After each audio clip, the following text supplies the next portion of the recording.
ಬೆಳ್ಳಂಬೆಳಗ್ಗೆ ಅಬಕಾರಿ ಇಲಾಖೆ ಭರ್ಜರಿ ಭೇಟಿ. ಅಪಾಯಕಾರಿ ಸಿಎಚ್ ಪೌಡರ್ ಸೇಂದಿ ಅಕ್ರಮ ಮಾರಾಟ ಅಡ್ಡೆ ಮೇಲೆ ದಾಳಿ. ಅಪಾರ ಪ್ರಮಾಣದ ಕಲಬೆರಕೆ ಸೇಂದಿ ವಶ. ರಾಯಚೂರು ನಗರದ ಚಂದ್ರಬಂಡ ರಸ್ತೆಯ ಬೈಪಾಸ್ ಬಳಿ ಘಟನೆ. ವಾಮ ಮಾರ್ಗದಿಂದ ಸಿಎಚ್ ಪೌಡರ್ ತಂದು ಕಲಬೆರಕೆ ಸೇಂದಿ ಸಿದ್ಧಪಡಿಸಿ ಮಾರಾಟ. ಕಲಬೆರಕೆಗೆ ಮಾಡಿದ ಸೇಂದಿಯನ್ನು 1 ಲೀಟರ್ ಪ್ಯಾಕೆಟ್ನಲ್ಲಿ ಕಟ್ಟಿ ಮಾರಾಟ. ಅಬಕಾರಿ ಉಪನಿರೀಕ್ಷಕ ಮೋನಪ್ಪ ನೇತೃತ್ವದಲ್ಲಿ ದಾಳಿ ಬೆಲೆ 1325 ಲೀಟರ್ ಅಕ್ರಮ ಸೇಂದಿ ಸಿಎಚ್ ಪೌಡರ್ ಪತ್ತೆ. ದಾಳಿ ವೇಳೆ ಆರೋಪಿಗಳಾದ ಮಹೇಶ್, ರಮೇಶ್, ನರಸಿಂಹಲು ಪರಾರಿಯಾಗಿದ್ದಾರೆ. ಅಕ್ರಮ ಸೇಂದಿ ಮತ್ತು 3 ದ್ವಿಚಕ್ರ ವಾಹನಗಳನ್ನು ವಶಕ್ಕೆ ಪಡೆದುಕೊಂಡು ಪ್ರಕರಣ ದಾಖಲಿಸಿದ್ದಾರೆ.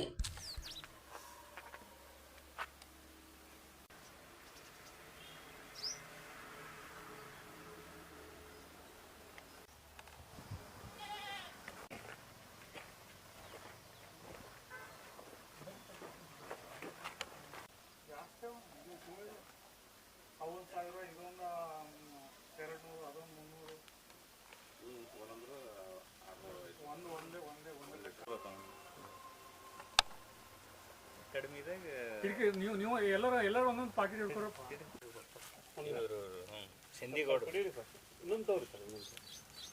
ಇಲ್ಲ ಅಪೋಸಿಟ್ ಸನ್ಲೈಟ್ ಆಗಲತ್ತರು ಜರ ಚೆನ್ನಾಗಿ ಬರ್ತಾರೆ. ಈ ಕಡೆ ನಿಲ್ಸ್ರಿ ಮೆಟೀರಿಯಲ್ ಬರ್ತದೆ ಸರ್ ಎಲ್ಲ. ಓಕೆ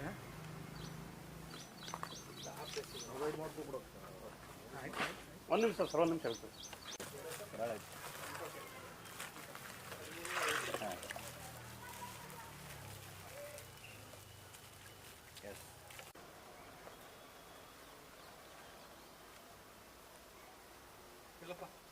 ಅಲ್ಲಿ ಕಂಪೌಂಡ್ನಾಗ ಮನೆ ಕಿರಿಯಾಕೆ ಓಡೋದೇನು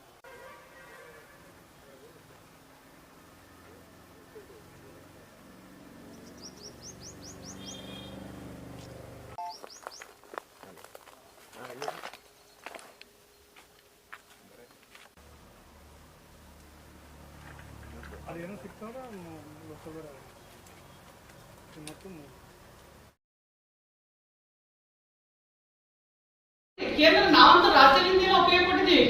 ನಗರದಲ್ಲಿ ನಡೆದ ಪತ್ರಿಕಾಗೋಷ್ಠಿಯಲ್ಲಿ ಜಿಲ್ಲಾ ಕಾಂಗ್ರೆಸ್ ಮಹಿಳಾ ಸಮಿತಿ ಅಧ್ಯಕ್ಷೆ ನಿರ್ಮಲಾ ಬೆಣ್ಣೆ ಮಾತನಾಡಿ, ಕೇಂದ್ರ ಸರ್ಕಾರ ಸಂಸತ್ತಿನಲ್ಲಿ ಮಂಡಿಸಿರುವ ಕ್ಷೇತ್ರ ಮರು ವಿಂಗಡಣೆ ಮಸೂದೆಗೆ ಮಾತ್ರ ನಮ್ಮ ವಿರೋಧವಿದೆ.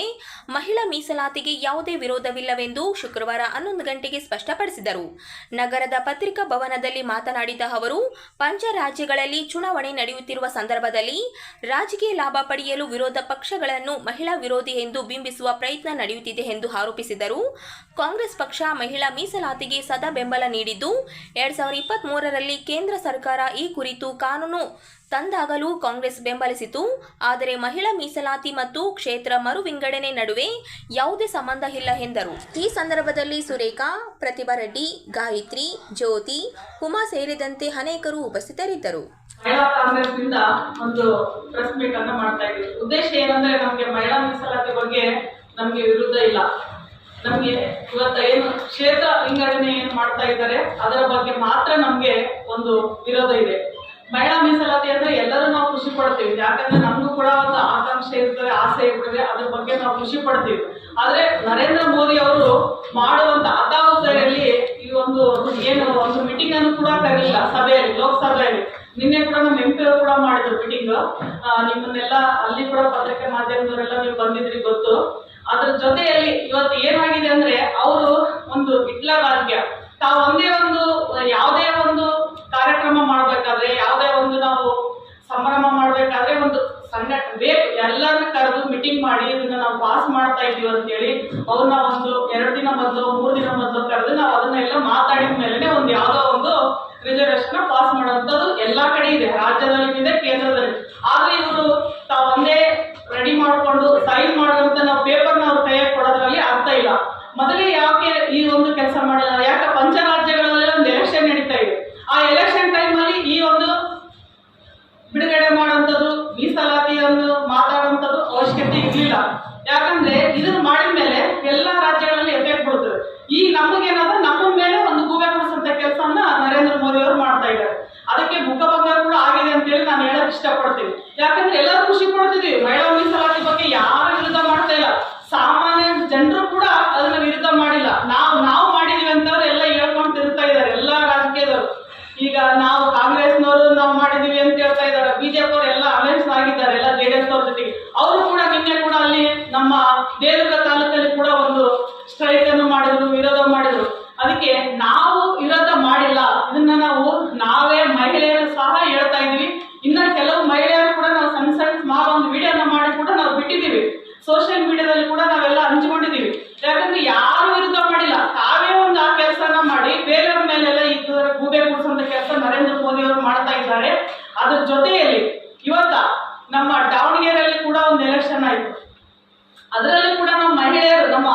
MP ಅವರು ಕೂಡ ಅವರೇ ಇದ್ದಾರೆ, ಮಹಿಳೆಯರಿದ್ದಾರೆ. ಆದ್ರೆ ಇವತ್ತ ಬಿಜೆಪಿ ಅವರು ಎಷ್ಟು ಮಂದಿ ಟಿಕೆಟ್ ಕೊಟ್ಟಿದ್ದಾರೆ, ಹಿಂದೆ ಎಷ್ಟು ಮಂದಿ ಕೊಟ್ಟಿದ್ದಾರೆ? ಒಬ್ರು ಶೋಭಾ ಕರಂದ್ಲಾಜೆ ಹಾಕ ಬಿಟ್ರೆ ಇನ್ನೊಬ್ರು ಯಾರು ಇಲ್ಲ. ಆದ್ರೆ ನಮ್ಮ ಕಾಂಗ್ರೆಸ್ ನಲ್ಲಿ ಮಹಿಳೆಯರಿಗೆ ಆದ್ಯತೆ ಜಾಸ್ತಿ ಕೊಟ್ಟಿದ್ದಾರೆ. ಉಮಾಶ್ರೀ ಮೇಡಮ್ ಅವರಾಗಿರ್ಬೋದು, ಲಕ್ಷ್ಮಿ ಹೆಬ್ಬಾಳ್ಕರ್ ಮೇಡಮ್ ಆಗಿರ್ಬೋದು, ನಾರಾಯಣ್ ಚೌಧರಿ ಆಗಿರ್ಬೋದು, ನಯನ ಮೋಟಮ್ ಅವರಾಗಿರ್ಬೋದು, ಇನ್ನ ಬಹಳಷ್ಟು ಜನ ಇದ್ದಾರೆ, ಶಿಲ್ಪಾಕ ಆಗಿರ್ಬೋದು, ಬಹಳಷ್ಟು ನಮ್ಮಲ್ಲಿ ಮಹಿಳೆಯರಿಗೆ ಆದ್ಯತೆ ನಾವು ಕಾಂಗ್ರೆಸ್ ನಲ್ಲಿ ಜಾಸ್ತಿನೇ ಕೊಟ್ಟಿದ್ದೀವಿ, ರಾಜ್ಯದಲ್ಲಿ ಕೊಟ್ಟಿದ್ದೀವಿ, ಆದ್ರೆ ಕೇಂದ್ರದಲ್ಲಿ ಕೂಡ ನಾವು ಕೊಟ್ಟಿದ್ದೀವಿ. ಆದ್ರೆ ನರೇಂದ್ರ ಮೋದಿ ಅವರು ಎಷ್ಟು ಜನಕ್ಕೆ ಮಹಿಳೆಯರಿಗೆ ಮೀಸಲಾತಿಯನ್ನ ಕೇಂದ್ರದಿಂದ ಕೊಟ್ಟಿದ್ರು? ಹೌದಾ? ಯಾರಲ್ಲಿದ್ದಾರೆ ಇವತ್ತು ಸದಸ್ಯರು, ಲೋಕಸಭೆ ಸದಸ್ಯರಲ್ಲಿ ಯಾರಿದ್ದಾರೆ ಮಹಿಳೆಯರು? ನಮ್ಮವರನ್ನ ಒಂದು 4-5 ಜನ ಇದ್ರು ಮಹಿಳೆಯರು. ಆದ್ರೆ ನರೇಂದ್ರ ಮೋದಿ ಅವರು ಕಾಂಗ್ರೆಸ್ ಮೇಲೆ ಗೂಬೆ ಕುಡಿಸುವಂತ ಕೆಲಸ ಮಾಡಬೇಡ ಅಂತ ಹೇಳಿ ನಾವು ಈ ಮೂಲಕ ಹೇಳಕ್ ಇಷ್ಟ. ಉಮಾಶ್ರೀ ಹೋಗಿನ ಶೋಭಾ ಕರಂದ್ಲಾಜೆ ಹೇಳಿದ್ರಲ್ಲ ಸರ್, ಗ್ರೌಂಡ್ ಲೆವೆಲ್ ಇಂದ ಹೋದ್ರೆ ನಾವು ಕಾಣಿಸ್ಬೇಕು, ಅವ್ರಿಗೆ ನಾವು ಆ ತರ ದುಡಿಬೇಕು. ನಮ್ಮ ಪಕ್ಷ ದುಡಿದವರಿಗೆ ಮೋಸ ಅಂತ ಆಗಿಲ್ಲ, ನಾವು ಕಾಣಿಸ್ಬೇಕು. ಇನ್ನು ನಾವು ಗ್ರೌಂಡ್ ಲೆವೆಲ್ ಇದೀವಿ, ನಾವು ಆ ಲೆವೆಲ್ಗೆ ಹೋದ್ರೆ ನಾವು ಹೋಗ್ರಿ ಆ ಲೆವೆಲ್ಗೆ ಹೋಗ್ರಿ.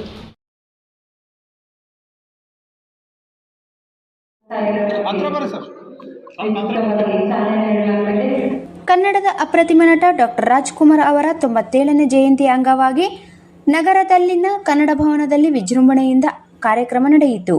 ಈ ಸಂದರ್ಭದಲ್ಲಿ ತಹಸೀಲ್ದಾರ್ ಸುರೇಶ್ ವರ್ಮ ಮಾತನಾಡಿ, ಡಾಕ್ಟರ್ ರಾಜ್ಕುಮಾರ್ ಅವರ ಸರಳತೆ, ನಿಷ್ಠೆ ಮತ್ತು ಪ್ರಾಮಾಣಿಕತೆ ಪ್ರತಿಯೊಬ್ಬರೂ ತಮ್ಮ ಜೀವನದಲ್ಲಿ ಅಳವಡಿಸಿಕೊಳ್ಳಬೇಕು ಎಂದರು.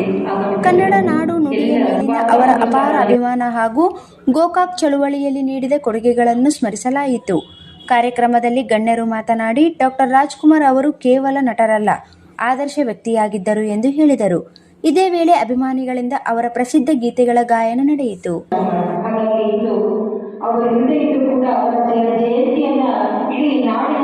ಈ ಒಂದು ಕನ್ನಡ ಹಬ್ಬದಲ್ಲಿ ಆಚರಣೆ ಮಾಡ್ತಾ ಇದ್ದಿದ್ದು ಬಹಳ ಸಂತೋಷದ ವಿಷಯ ಅಂತ ಹೇಳ್ತಾ, ಇದೀಗ ಡಾಕ್ಟರ್ ರಾಜ್ಕುಮಾರ್ ಅವರ ಭಾವಚಿತ್ರಕ್ಕೆ ಸ್ವಾಮಿ ಚಾಲನೆ ನೀಡಲಿದ್ದಾರೆ.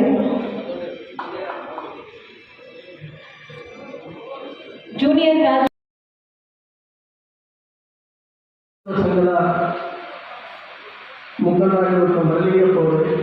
ಕಾಯಂ ಕೆಲಸಕ್ಕೆ ಹೊರಗುತ್ತಿಗೆ ಆಧಾರದಲ್ಲಿ ಕೆಲಸ ಮಾಡಿಸಿಕೊಳ್ಳುವ ಸರ್ಕಾರ ಸಮಾನ ಕೆಲಸ ಸಮಾನ ವೇತನ ನೀಡದೆ, ಏಜೆನ್ಸಿ ಮೂಲಕ ಗುತ್ತಿಗೆ ಮೂಲಕ ಪಡೆದುಕೊಂಡು ಸರಿಯಾಗಿ ವೇತನ ನೀಡದೆ ಸರ್ಕಾರ ಕಾರ್ಮಿಕರ ಕೂಲಿ ಹಣವನ್ನು ನುಂಗುತ್ತಿದ್ದಾರೆ. ನಾವೆಲ್ಲರೂ ತೊಡೆತಟ್ಟಿ ಸರ್ಕಾರವನ್ನು ಎಚ್ಚರಿಸುವ ಕೆಲಸ ಮಾಡಬೇಕು ಎಂದು TUCIನ ರಾಷ್ಟ್ರೀಯ ಕಾರ್ಯದರ್ಶಿ ಆರ್ ಮಾನಸಯ್ಯ ಹೇಳಿದರು. ಅವರಿಂದು ನಗರದ ಪಂಡಿತ್ ಸಿದ್ದರಾಮ ಜಂಬಲ್ದಿನ್ನಿ ರಂಗಮಂದಿರದಲ್ಲಿ TUCI ನೇತೃತ್ವದಲ್ಲಿ ಆಯೋಜಿಸಿದ್ದ ಜಿಲ್ಲಾ ಗುತ್ತಿಗೆ ಕಾರ್ಮಿಕರ ಸಮಾವೇಶದಲ್ಲಿ ಮಾತನಾಡಿದರು. ರಾಜ್ಯದ ಎಲ್ಲ ಇಲಾಖೆಗಳಲ್ಲಿ ಕೆಲಸ ಮಾಡುತ್ತಿರುವ ಹೊರಗುತ್ತಿಗೆ ಕಾರ್ಮಿಕರನ್ನು ಕಾಯಂಗೊಳಿಸಿ, ಇಲ್ಲದಿದ್ದರೆ ಸಮಾನ ಕೆಲಸಕ್ಕೆ ಸಮಾನ ವೇತನ ನೀಡಬೇಕೆಂಬುದು ಸಮಾವೇಶದ ಉದ್ದೇಶವಾಗಿದೆ ಎಂದು ತಿಳಿಸಿದರು. ಇವತ್ತು ಜಿಲ್ಲಾ ಮಟ್ಟದಲ್ಲಿ ಸಮಾವೇಶ ಮಾಡಬೇಕು ಅಂತ ಅಲ್ಲಿ ಕೂಡ ಫಿಕ್ಸ್ ಮಾಡಿದ್ವಿ. ನಮ್ಮ ಜಿಲ್ಲಾ ಸಮಿತಿ ಸಭೆಯಲ್ಲಿ ಲಿಂಕ್ಸ್ಗೂಡಲ್ಲಿ ನಡೆದಿರುವಂಥ TUCIನ ಜಿಲ್ಲಾ ಸಮಿತಿ ಸಭೆಯಲ್ಲಿ ಏಪ್ರಿಲ್ ಹೋಗೋದ್ರಿಂದ ನಮಗೆ ಇವತ್ತು ದಿನ ಈ ಒಂದು ಸಮಾವೇಶ ನಡೆಸಲಿಕ್ಕೆ ಅನುಕೂಲ ಆಗಿದೆ. ಈ ಒಂದು ಸಮಾವೇಶ ಯಾಕೆ ಮಾಡಬೇಕು ಅಂತ ಪ್ರಶ್ನೆ ನಮ್ಮ ಮುಂದೆ ಭಾಳ ಗಂಭೀರವಾಗಿದೆ. ಯಾಕೆ ಸೇರಿಸಬೇಕು? ಸಂಘಟನೆಗಳು, ಮುಖಂಡರು, ಕಾರ್ಮಿಕರಿದ್ದಾರೆ, ಏಕವಾಗಿ ಮಾಡ್ತಿದ್ದಾರೆ. ಒಂದು ಯೂನಿಯನು, ಒಂದು ಸೆಕ್ಟರ್ ಅಥವಾ ಒಂದು ವೃತ್ತಿ, ಹಿಂಗೆ ಒಂದೊಂದು ತುಂಡಾಗಿ ಸಂಘಗಳಿದ್ದಾವೆ. ನಮ್ಮ ಜಿಲ್ಲೆದಲ್ಲಿದ್ದಾವೆ, ರಾಜ್ಯದಲ್ಲಿದ್ದಾವೆ, ದೇಶದಲ್ಲಿದೆ. ಅಥವಾ ಒಂದೊಂದು ವೃತ್ತಿ ಕಾರ್ಮಿಕ ಸಂಘಟನೆ, ಅದು ಕಾಯಿಮಾಗಿ ಇರ್ಬೋದು, ಸಮಾನ ದುಡಿಮೆ ಸಮಾನ ವ್ಯಕ್ತಿಯಾಗಿ ಹೋರಾಟ ಮಾಡ್ತಾನೆ. ನಡುವೆ ಹೋರಾಟದಲ್ಲಿ 100 ಮಂದಿನೋ 200 ಮಂದಿನೋ 500 ಮಂದಿನೋ ಬಿಡಿ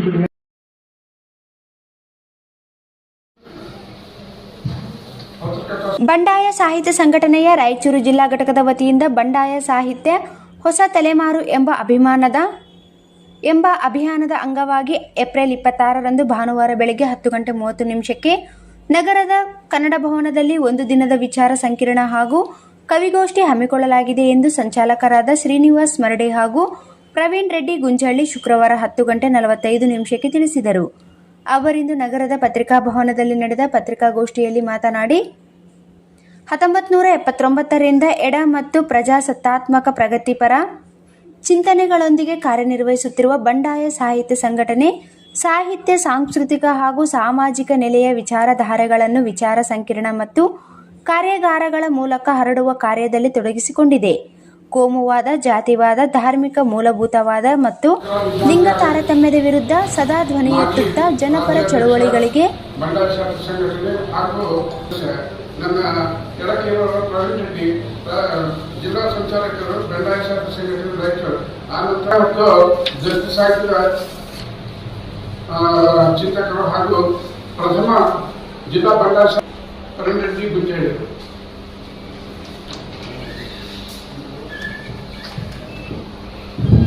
ಎಲ್ಲರಿಗೂ ನಮಸ್ಕಾರ.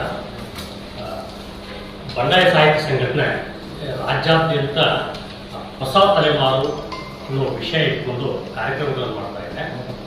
ಇದಕ್ಕೆಲ್ಲ ಬರಗೂರು ರಾಮಚಂದ್ರಪ್ಪ ಅವರ ಆಶಯದೊಂದಿಗೆ ಈ ಕಾರ್ಯಕ್ರಮಗಳನ್ನ ಕರ್ನಾಟಕದಾದ್ಯಂತ ಮಾಡಲಾಗ್ತಾ ಇದೆ. ಬಂಡಾಯ ಸಾಹಿತ್ಯ ಸಂಘಟನೆ ಎಲ್ಲರಿಗೂ ತಿಳಿದಿರುವಂತೆ 1979ರಿಂದ ಪ್ರಾರಂಭ ಆಗ್ತದೆ. ಎಡ ಮತ್ತು ಪ್ರಜಾಸತ್ತಾತ್ಮಕ ಪ್ರಗತಿಪರ ವಿಚಾರಧಾರೆಯ ಎಲ್ಲವನ್ನೂ ಒಳಗೊಂಡಂತಹ ಚಳುವಳಿಯ ಸಂಗಾತಿಯಾಗಿ ಕೆಲಸ ಮಾಡ್ತಾ ಬಂದಿರೋದು ಎಲ್ಲರಿಗೂ ಗೊತ್ತಿರುವಂತಹ ವಿಷಯ. ಸಾಹಿತ್ಯಿಕ, ಸಾಂಸ್ಕೃತಿಕ, ಸಾಮಾಜಿಕ ನೆಲೆಯ ಪ್ರಗತಿಪರ ವಿಚಾರಧಾರೆಗಳನ್ನ ವಿಚಾರ ಸಂಕಿರಣ, ಕಾರ್ಯಾಗಾರಗಳ ಮೂಲಕ, ಕಾರ್ಯಕ್ರಮಗಳ ಮೂಲಕ ವಿತರಿಸ್ತಾ ಬಂದಿದೆ. ಎಲ್ಲ ಜನಪರ ಚಳವಳಿಗಳ ಆಶಯಗಳಿಗೆ ಬೆಂಬಲ ಸೂಚಿಸ್ತಾ, ಭಾಗವಹಿಸ್ತಾ, ಪ್ರಗತಿಪರ ಪರಂಪರೆಯ ಪ್ರಜ್ಞೆ ಮತ್ತು ಸಮಕಾಲೀನ ಪ್ರಜ್ಞೆಗಳನ್ನು ಬೆಳೆಸಿದ್ದ ಕೋಮುವಾದ, ಜಾತಿವಾದ, ಧಾರ್ಮಿಕ ಮೂಲಭೂತವಾದ, ಲಿಂಗ ತಾರತಮ್ಯ ಇಂಥವುಗಳ ವಿರುದ್ಧ ಧ್ವನಿ ಎತ್ತುತ್ತಾ ಬಂದಿರೋದು ಎಲ್ಲರಿಗೂ ಗೊತ್ತಿರುವಂತಹ ವಿಷಯ. ಈ ವರ್ಷ ವಿಶೇಷವಾಗಿ ಬಂಡಾಯ ಸಾಹಿತ್ಯ ಹೊಸ ತಲೆಮಾರು ಎನ್ನುವ ಅಭಿಯಾನದ ಮೂಲಕ ರಾಜ್ಯದ ವಿವಿಧೆಡೆ ಪ್ರಗತಿಪರ ವಿಚಾರಧಾರೆಯ ವಿವಿಧ ವಸ್ತು ವಿಷಯಗಳನ್ನು ಒಳಗೊಂಡಂತಹ ಕಾರ್ಯಕ್ರಮಗಳನ್ನು ನಡೆಸೋದಕ್ಕೂ ಮುಂದಾಗಿದೆ.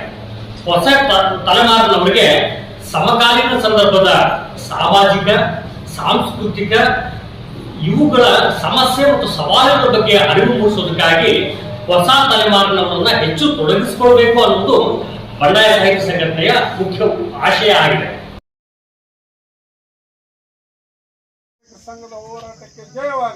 ತುಂಗಭದ್ರಾ ನೀರಾವರಿ ಕಾರ್ಮಿಕರ ಬಾಕಿ ವೇತನ ಪಾವತಿಗೆ ಆಗ್ರಹಿಸಿ ಪ್ರತಿಭಟನೆ.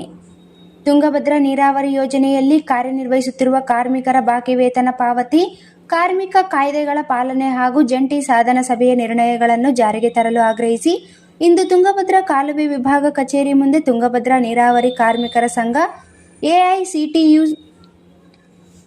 ಎಐಸಿಸಿಟಿಯು ವತಿಯಿಂದ ಪ್ರತಿಭಟನೆ ನಡೆಸಿ ಎರ್ಮರ್ಸ್ ವಿಭಾಗದ ಕಾರ್ಯಪಾಲಕ ಅಭಿಯಂತರರಿಗೆ ಮನವಿ ಪತ್ರ ಸಲ್ಲಿಸಿದರು. ಪ್ರತಿಭಟನೆ ಉದ್ದೇಶಿಸಿ ತುಂಗಭದ್ರಾ ನೀರಾವರಿ ಕಾರ್ಮಿಕ ಸಂಘದ ಕೇಂದ್ರ ಸಮಿತಿಯ ಅಧ್ಯಕ್ಷ ಕೆ ನಾಗಲಿಂಗಸ್ವಾಮಿ ಮಾತನಾಡಿ, ಹಲವು ತಿಂಗಳುಗಳಿಂದ ಕಾರ್ಮಿಕರಿಗೆ ವೇತನ ಪಾವತಿಯಾಗದೇ ಇರುವುದರಿಂದ ಕುಟುಂಬ ನಿರ್ವಹಣೆ, ಮಕ್ಕಳ ಶಿಕ್ಷಣ ಮತ್ತು ಆರೋಗ್ಯದ ಖರ್ಚುಗಳನ್ನು ಭರಿಸುವುದು ಕಷ್ಟಕರವಾಗಿದೆ.